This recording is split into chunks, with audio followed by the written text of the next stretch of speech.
प्यारे बच्चों, good morning. Rajput coaching centre में आपका स्वागत है। तो पढ़ेंगे क्लास 9th 10th के बच्चे मैथ्स पेज 93। देखिए 13वां क्वेश्चन है। एक गोल मेज पोस्ट पर 6 डिजाइन बने हुए हैं जैसा आकृति में दिखाया गया है। यदि मेज पोस्ट की त्रिज्या 28 सेमी हो तो ₹0.35 प्रति वर्ग सेंटीमीटर की दर से इन डिजाइनों को बनाने की लागत ज्ञात कीजिए। √3 का मान लगाना है 1.7 का प्रयोग कीजिए। तो हल करते हैं क्वेश्चन नंबर 13। ये मेज पोस्ट में डिजाइन बने हुए हैं, ये वाले 1 2 3 4 5 6, ये 6 डिजाइन बने हुए हैं मेज पोस्ट के। तो मेज पोस्ट में 6 डिजाइन बने हैं जिनकी त्रिज्या R दे रखी है 28 सेंटीमीटर और ₹0.35 की दर से लागत हमें पता करनी है। तो वृत्तखंड का केंद्रीय कोण जो होगा, देखिए पहले भी मैंने ही बताया था, पूरे वृत्त का जो कोण होता है वो 360 अंश का होता है। जब इसमें 6 डिजाइन बने हुए हैं तो ये 6 के 6 डिजाइन इस केंद्र पर, इसके केंद्र पर कितने अंश का कोण बनाएंगे। अगर यहाँ से देखा जाए इस प्रकार से तो ये कितने अंश का कोण बनेगा, यहाँ पे ये हमें देखना है। तो 360 को 6 से भाग कर दी तो ये आ गया 60 अंश का। तो प्रत्येक भाग यहाँ से यहाँ तक, इससे यहाँ तक, ये सब जो हैं जितने भी वृत्तखंड हैं ये सब केंद्र पर 60 अंश का कोण बनाएंगे। ये भी 60, ये भी 60, ये भी 60, ये भी 60, ये भी 60 और ये भी 60। तो इस प्रकार से 6 डिजाइन है ये। तो 6 वृत्तखंडों का क्षेत्रफल आप निकाल सकते हैं।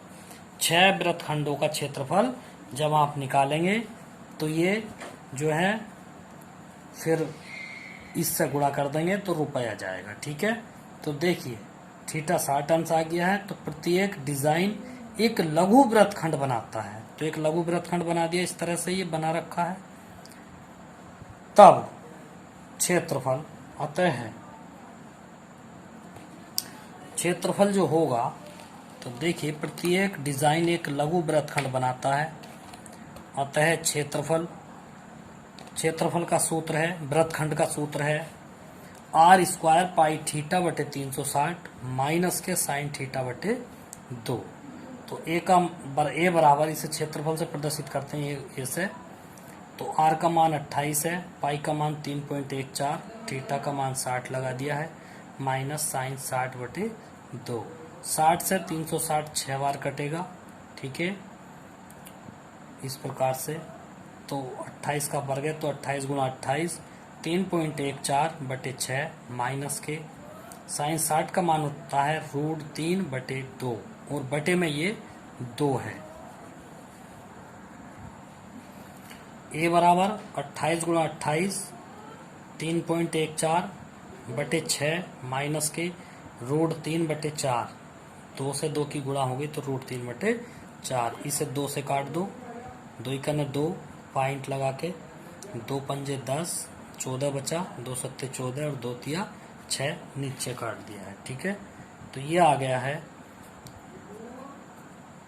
देखिए पहले तो 28 गुणा 28 है, ये बाद में काटेंगे। और ये हो गया 3 और 4 बच रहा है, 3 और 4 का लघुत्तम एक साथ 12 ले लिया है।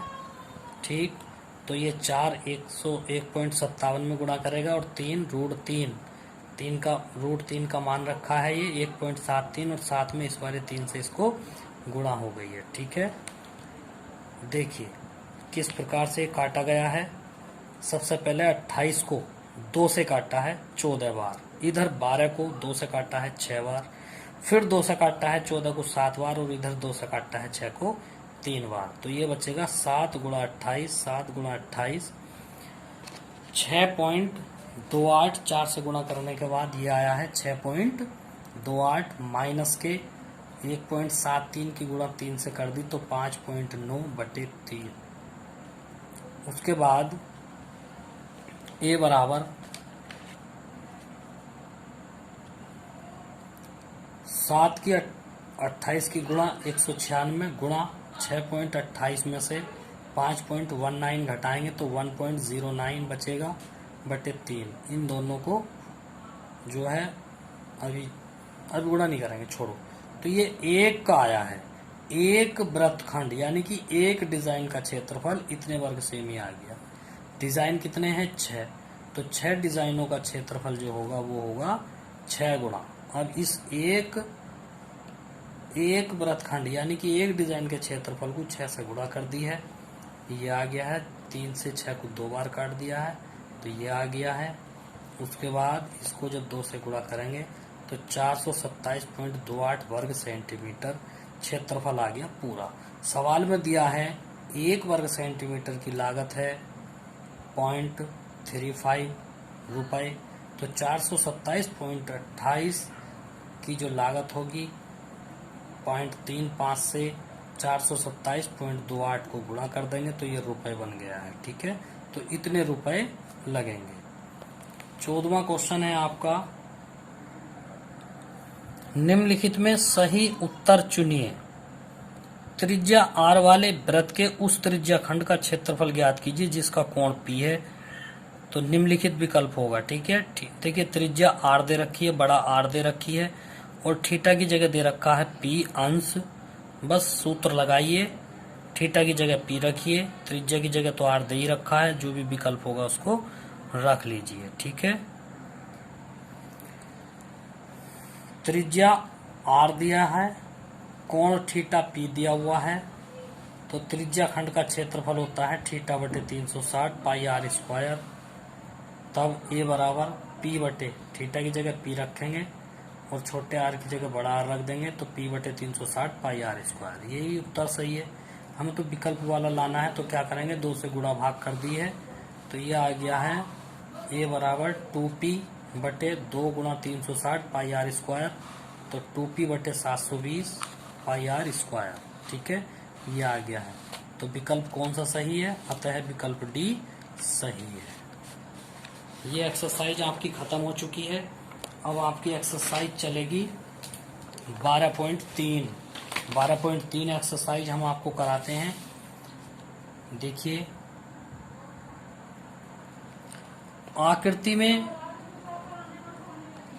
आकृति में छायांकित भाग का क्षेत्रफल ज्ञात करना है। ठीक है, जो ये चित्र बना हुआ है इसमें छायांकित जो भाग है ये वाला, हमें इसका क्षेत्रफल ज्ञात करना है। तो देखिए, और पी क्यू का मान दिया है 24 सेंटीमीटर और पी आर का मान दिया है 7 सेंटीमीटर।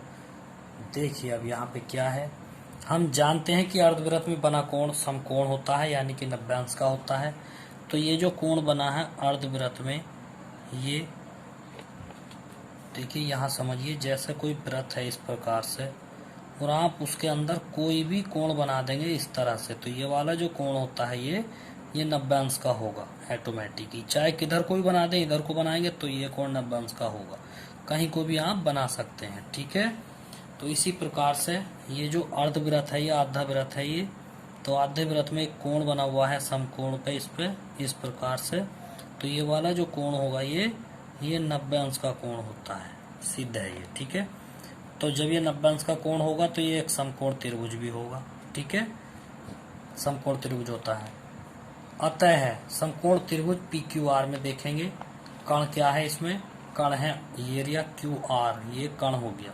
तो कण का वर्ग बराबर होता है आधार का वर्ग प्लस के लंब का वर्ग। ठीक है, तो कण होता है बड़ी भुजा, ये जो है क्यू आर ये कण है। तो हमने पाइथागोरस प्रमेय लगाई है इसमें।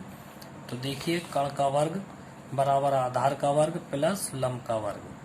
तो ये है 24, ये है 7, 24 का वर्ग है 576 और 7 का वर्ग है 49। इसी प्रकार से इन दोनों को जोड़ेंगे तो 625 हो गया क्यू आर स्क्वायर। जब क्यू आर का मान निकाल लेंगे तो 625 के जो है वर्गमूल आ गया और इसका वर्गमूल होता है 25 सेंटीमीटर। अतः त्रिज्या जो आ गई, त्रिज्या आर बराबर आ गई या ओ आर बराबर आ गई 25/2 सेंटीमीटर, क्योंकि क्यू आर जो है ये व्यास है, इसको व्यास भी कहते हैं। ठीक है, व्यास बन जाता है ये। तब छायांकित भाग का क्षेत्रफल देखिए। अब देखिए, आप पुनः चित्र पर आइए। ये जो चित्र है आपका, छायांकित भाग का क्षेत्रफल कैसे निकलेगा? आप पूरे आधे वृत्त के क्षेत्रफल में से इस समकोण त्रिभुज का क्षेत्रफल घटा दीजिए, तो ये छायांकित भाग बच जाएगा। ठीक है, अतः छायांकित भाग का क्षेत्रफल देखेंगे, ये है। तो क्या है? अर्धवृत्त का क्षेत्रफल माइनस त्रिभुज का क्षेत्रफल। तो ये लगाइए सूत्र, A बराबर 1/2 pi r square. Pi r square पूरे वृत्त का क्षेत्रफल होता है, इसका आधा कर दिया तो ये अर्धवृत्त का क्षेत्रफल हो गया, माइनस समकोण त्रिभुज के क्षेत्रफल का सूत्र होता है 1/2 आधार गुणा ऊंचाई। तो A बराबर हो गया 1/2, पाई का मान लगाया, आर का मान 2 जगह लगाया, माइनस के 1/2, आधार है 24 और ऊंचाई है 7। उसके बाद 2 से 3.14 को काटा 1.57 बार, यहाँ 2 से 24 को काटेंगे 12 बार, तो ये आ गया 1.57 गुणा 625। कहाँ से आया है? 25 की गुणा 625 होती है, और 2 दूनी होते हैं 4, और माइनस के 12 सत्ते होते हैं 84। अब हम क्या करेंगे? इन दोनों की गुणा करेंगे, तो ये आ गया 981.25/4 माइनस के 84। अब आप 4 को लघुत्तम ले लीजिए यहाँ, तो ये तो ऐसे ही आ जाएगा, -4 की और 84 की ये गुणा आ जाएगी 336। अब 981.25 में से 336 घटाएंगे, तो ये आ जाता है 645.25। अब इसको 4 से काट दिया है, 4 से काटने के बाद 161.3125 वर्ग सेंटीमीटर ये छायांकित भाग का क्षेत्रफल निकल कर आ गया है। ठीक है, आज के लिए इतना ही काफ़ी है प्यारे बच्चों, बाकी हम कल पढ़ाएंगे। तो सभी बच्चे ध्यान से पढ़ें, नहीं पढ़ रहे हैं, बहुत कम बच्चे पढ़ रहे हैं। ठीक है, वीडियो सब्सक्राइब भी कीजिए। Thank you.